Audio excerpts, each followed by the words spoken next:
Chances are, as you enter the academic job market, you'll be asked to write something you've never written and perhaps have never seen before. A statement of teaching philosophy, often called the teaching statement. A teaching statement is the first opportunity I had as a graduate student to think critically about how I act in the classroom, what principles guide my teaching, and what values inform my presence in the classroom as a teacher. You have to construct a narrative, a coherent narrative of your teaching practice, illustrated by vivid examples inside or outside the classroom. I mean, it's probably the most personal document that you write on the job market.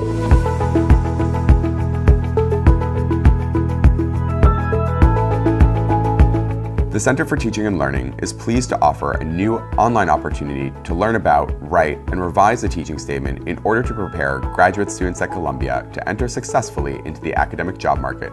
I never really got to savor the personal discoveries I was making through the writing of the document.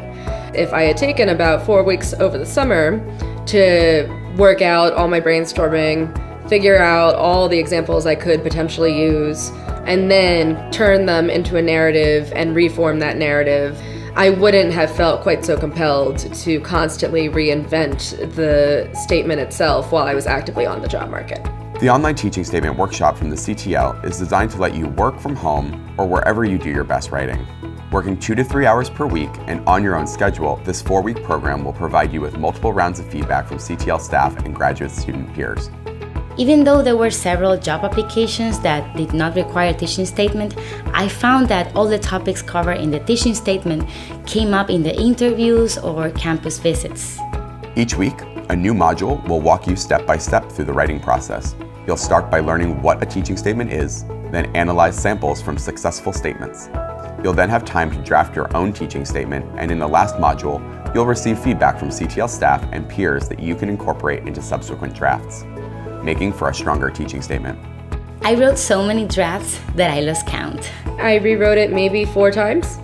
And in the midst of those rewrites, I got feedback from staff at the Center for Teaching and Learning, as well as from at least 1 colleague in my own department and 2 in other disciplines who I met through the workshops I attended at the CTL. Participating in the teaching statement workshop helped me to get targeted feedback from my peers and from CTL staff.